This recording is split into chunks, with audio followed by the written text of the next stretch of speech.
Hi everyone, I'm here today with my April TBR. Normally I would do my Wheel of TBR, but considering it's the month of the magical readathon that she created, which the link to her video will be down below in the description for you to check out, I am doing this just slightly different. I'm not going to be using the wheel this month, and considering I haven't been reading lately at all, like for the past 2 months I've not finished a single book, but that's just because I've been pretty busy with stuff and also been studying for something, so I was reading that book for that.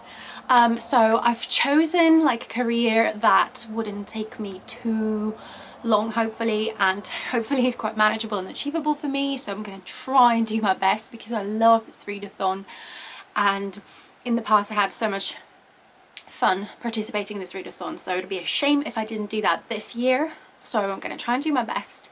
But the career that I decided to go for is Spell Sword, which means I only need to pass 4 different exams, I guess.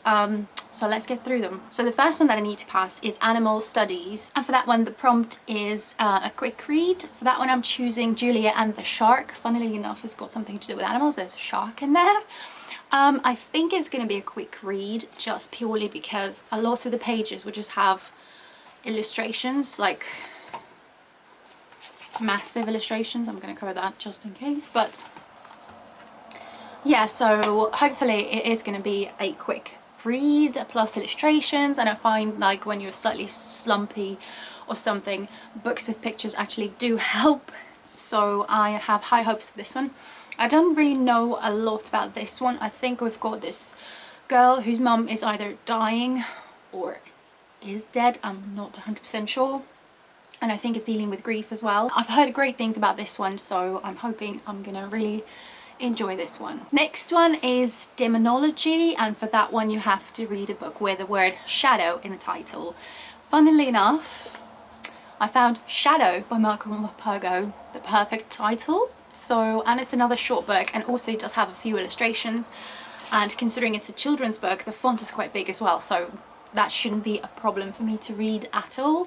Plus I also always enjoy Michael Morpurgo's books because they're always quick and quite emotional, and I always love them. They always have something to do with animals or nature as well, which is lovely. So I'm looking forward to this one, and I do think it won't take me too long, so another perfect opportunity to do that. I'm going to read you the blurb for this one. Never has Ammon needed a friend more than when a Springer Spaniel appears in the mouth of his Afghan cave. The dog becomes a constant companion, a shadow, and that's what Ammon decides to call her.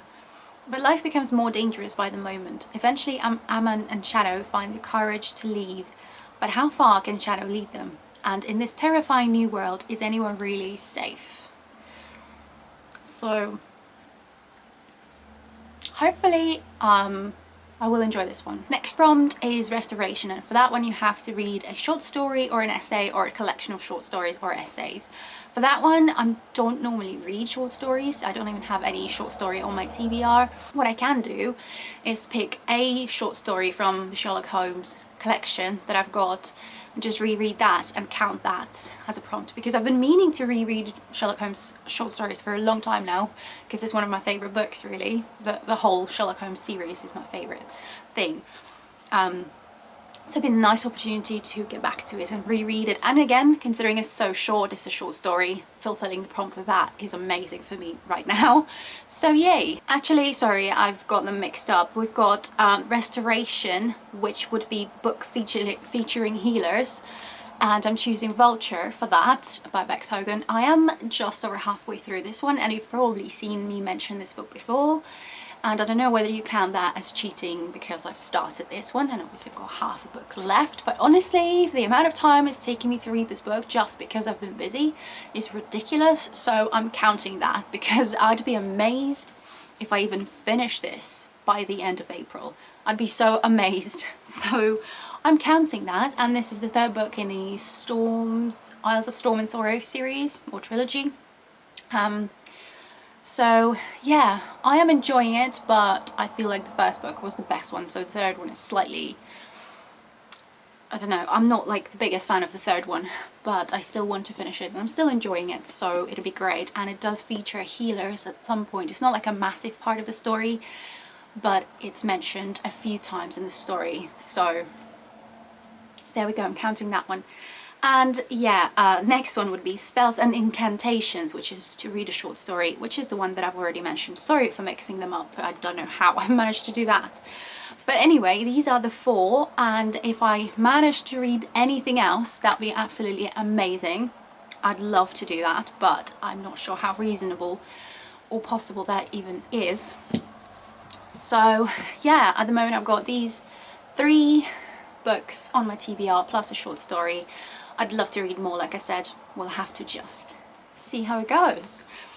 But yeah, I honestly genuinely miss reading books. Just being lost in the story, getting through a few books a month. I just genuinely miss that so much. So hopefully I can get back to it and just enjoy reading soon. That'd be just great, but haven't had the time lately. Anyway, let me know if you're participating in this readathon, which career are you going for, and all of that stuff. I'd love to know and chat to you in the comments.